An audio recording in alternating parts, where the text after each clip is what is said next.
क्या आपको मालूम है मक्खी मूवी ने शायद हम सभी से झूठ बोला। हम सभी को मूवी की एंडिंग हैप्पी नोट पर दिखाई गई। विलन मर जाता है, हीरो अपना रिवेंज ले लेता है एंड हम मान भी जाते हैं कि yes this is happy ending, but trust me ये तो जस्ट एक सरफेस स्टोरी है बॉस। अगर ध्यान से सोचने जाओ तो ये मूवी लिटरली इंडियन सिनेमा की री वाली स्टोरीज की सबसे ज्यादा tragic and heart breaking ending दिखाती है। विश्वास नहीं हो रहा? वेल हो जाएगा, वीडियो को जस्ट एंड तक देखना। थ्रू आउट द मूवी हमारी कहानी का हीरो जस्ट दो ही चीजें चाहता था। नंबर 1 बिंदु का प्यार, नंबर 2 सुदीप से बदला। और उस बदले के लिए उसने क्या क्या नहीं किया। लिटरली एक छोटी सी मक्खी ने एक करोड़पति इंसान की जिंदगी बर्बाद कर रख दी। आई मीन ऑफ कोर्स करनी भी चाहिए थी उसकी जिंदगी बर्बाद। वो कहानी का विलन है, उसने विलन वाले काम किए हैं। कभी उसको सोने नहीं देता था तो कभी उसके दिमाग का वाईफाई डिस्कनेक्ट कर देता था। उसको लिटरली पैरानोया में भेज दिया था यार। वो मक्खी से डरने लग गया था। सोच कर देखो, एक इतना पावरफुल विलन जो दिखाया हो, जिसकी एंट्री ऐसे होती हो कि भाई वो किसी को भी टपका सकता है। सब लोग उसके लिए एक मक्खी बराबर है, लेकिन देन एक मक्खी ने ही उसकी ऐसी तैसी कर दी।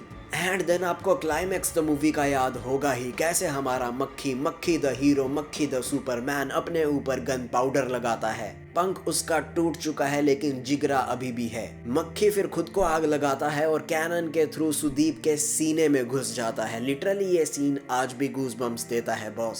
सुदीप का गेम ओवर हो जाता है, बिंदु बच जाती है। हम सब फिर सोचते हैं wow what a happy ending, revenge मिल गया। लेकिन अब जरा रुको एक सेकंड, सोच कर देखो, क्या हम विलन की गेम ओवर में इतना बिजी हो गए थे कि हीरो के साथ कहानी के क्या हुआ हमने ध्यान ही नहीं दिया। ध्यान से सोचना जो मैं कहने वाला हूँ। ऑलमोस्ट हर एक री मूवी में एक फॉर्मूला सिमिलर होता है। हीरो मरता है, दोबारा जन्म लेता है, अपना रिवेंज लेता है, फिर उसको उसकी लाइफ न्यू वाली मिल जाती है। उसके लिए सब कुछ सॉर्ट आउट हो जाता है, एक हैप्पी एंडिंग हो जाती है। उसको जस्ट रिवेंज नहीं रिडेम्पशन मिल जाता है। जैसे करण अर्जुन, दोनों भाई मरे, दोनों वापिस आए, बदला लिया और उनको उनकी माँ मिल गई, उनको उनकी सच्चाई मिल गई, सब कुछ पता चल गया, हैप्पी एंडिंग हो गई। देन सिमिलर एग्जाम्पल मगधीरा का भी है। पुराने जन्म का प्यार अधूरा रह गया तो क्या है यार, नए जन्म में वो प्यार पूरा कर लेंगे, रिवेंज भी ले लेंगे and lastly hero heroine finally साथ रहेंगे, इंसानी लाइफ जिएंगे।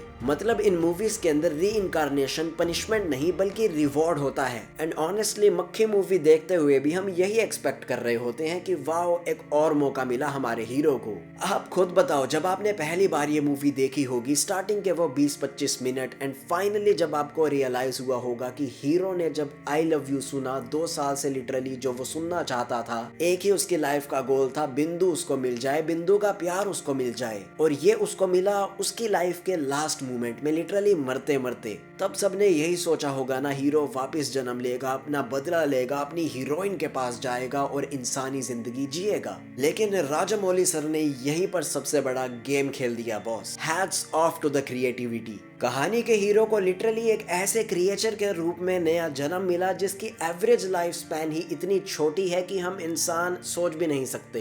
15 से 30 दिन। अब सोचो, उन 15 से 30 दिन में नानी के पास, मक्खी के पास इंसानी दिमाग है, इंसान की मेमोरीज हैं, उसे पता है वो किससे प्यार करता है, किससे उसको बदला लेना है, सब पता है। लेकिन एक टाइमर चल रहा है कि ये जिंदगी बहुत ही ज्यादा लिमिटेड है।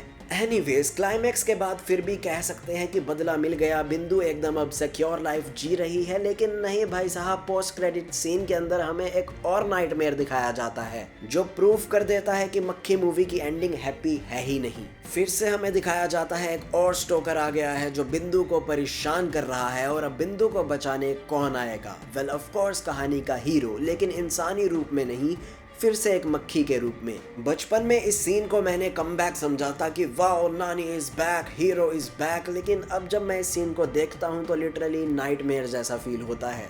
आप खुद सोच कर देखो, उसको जब नया जन्म मिलता है एज मक्खी, तब फिर भी चलो ठीक है, समझ आ जाता है कि ओके अब इसको फाइनली मिशन मिला है, रिवेंज लेना है एक मक्खी के रूप में। लेकिन अब सोचो यार, उसने अपना मिशन कंप्लीट कर लिया तो उसको क्या मिलना चाहिए था? ऑफ कोर्स उसके सोल को अब शांति मिलनी चाहिए थी ना, इंसानी जन्म मिलना चाहिए था ना, या एटलीस्ट यार बिंदु का कुत्ता ही उसको बना देते, पेट डॉग ही बना देते।